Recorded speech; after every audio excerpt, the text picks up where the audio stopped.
Today I'm back working on my trusty old 2006 Forester. You may recall the last video I did, we replaced the clutch kit, and that's fine still. So when I first purchased the vehicle, and I thought it was 5 or 6 years, but nearly 10 years. First thing I did was replace the coil and the fuel pump. So I have a feeling the pump has been starting to get a bit noisy, quite audible, and I thought, time to replace it. I don't want to be caught on the side of the road and it's invariably late at night, bucketing rain or something. So I have purchased the fuel pump. These fuel pumps are in tank, so there's a couple of different ways to get the fuel pump out, and I'll explain those in a second. Just to refresh my memory, I did check in the Forester manual that I've got, and it says remove the back seat. I can't recall taking the back seat out previously, but my memory's fading like everything else. So I looked at it, I thought, no, I don't have to take all the seats out. I'll show you in a second. All you need to do is fold the seats down like so. And this section in here, obviously, a kind of toolbox for various things, very handy. Styrene foam sort of stuff. And you need to just give it a good hearty wriggle. That's it, lift it out like that. So you lift it out, and in here is the fuel pump cover. One with that plastic orangey covered coloured clip thing, that's the high pressure out from the pump to the injectors. And you've got return line. We'll release that fitting, and I'll show you how it's done. I don't need those tools for this particular one, but a lot of the early injected stuff in tank pumps, you had to have the special fitting. What you need to do now is get a screwdriver, preferably a screwdriver, and just lever on the back of that right angle fitting just to unload this plastic clip. Put a bit of pressure on there, hold, you can't see, hold the two orange lugs together, and then just carefully lever off. As you can see, we're clear, and that plastic locking clip stays on there. Now also, what you need to bear in mind, which I forgot all about, I'm wondering why I'm standing in a puddle of fuel, is you need to let your fuel filler cap go, because the tank's still got pressure in it, doesn't it? So idiot here forgot. That there, pair of pliers, let these go, and then do all the nuts, and that with a bit of a wriggle that'll come out. Oh, I forgot. The fuel gauge tank sender is in here also. So you need to be fairly careful you don't bend the arm as you're taking it out. There you go. Put a rag over the hole just in case there's some rubbish flying around. Right, we have it out. So yeah, the updated fuel filter compared to the old one there. There's nothing actually, there's no clamp, no nothing holding the pump into place. There's that bit of hose, there's a new bit of hose there, and because it's sitting, the pump is sitting on the base here, rubber base there in the bottom of that bracket there that holds it into position. Bit tricky getting out from this locator here, so just very carefully lever down the screwdriver like that. That clip there, and we should be, there we go, pump off. So set that to one side, be fairly careful of your arm there. Okay, so there's the old unit. Just compare them, have a look. It looks like the plugs the same. We'll use that new bit of hose.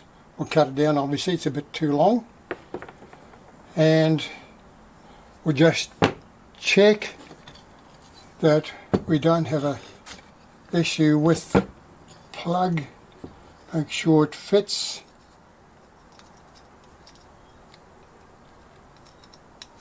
There, good as gold. Goes in. Yep. So it must be, it probably suits, the pump will probably suit various different vehicles and makes. So that'll be one that maybe just in a changeover period from one year to another.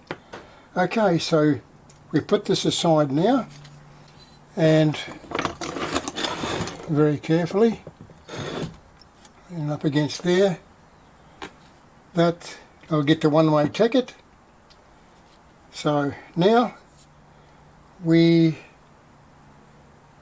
leave the filter till last, mount the pump in its place first, slide that on roughly about the right sort of length. Don't forget to put the hose clamp on, doesn't matter how they go on. Put that one on there. I always prefer to do them opposite way, I don't know why. So that's ready to go. So now all we need is the fueling pump. There. That's the rubber seat that came out of it. It sits in there.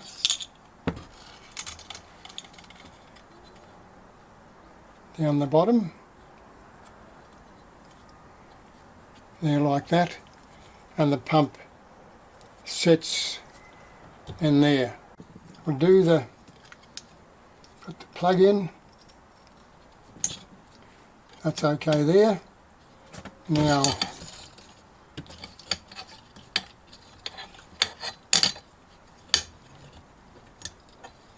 just the hose up just a little bit further. Just get it probably just a tad more. That's it. That'll start in the hose like that. Push the pump right in.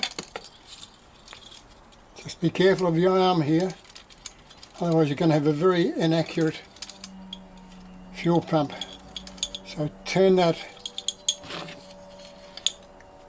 put your rubber damper, basically that's what it is,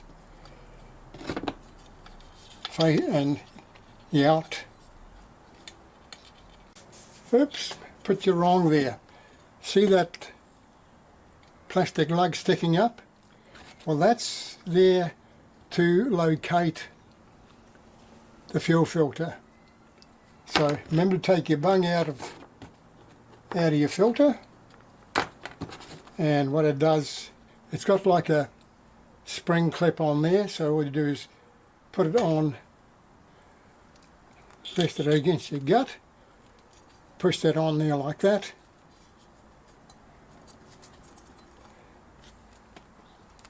Quite firmly, and as you can see, it's right at home. Now this will sit, as you can see, there's the cutaway in there, and that will sit in here nicely holding the filter in. So you just put that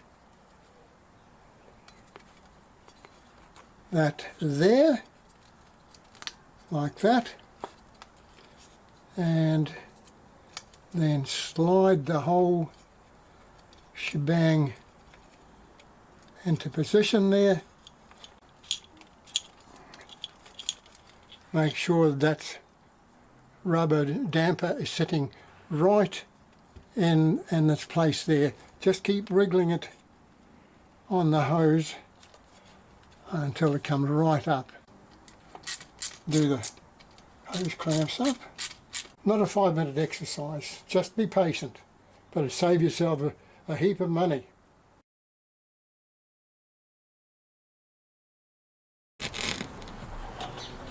Well, hopefully you haven't bent the fuel sender float arm too much. I think I might just give those a quick clean with some contact cleaner, because that's the first time it's been touched in 10 years, so I think we'll put some contact cleaner on there.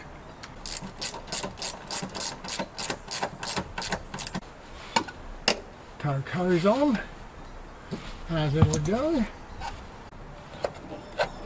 There we go. Alright, screwdriver. There you go. Clicked out. That's on. Plug in. Do up. Tighten your fuel cap. That should fire. The new pump, very little noise. You can hardly hear it. So probably just caught the replacement just in time, because I just had a gut feeling that we were going to get caught out one day somewhere when we least expect it. Okay, that's about it.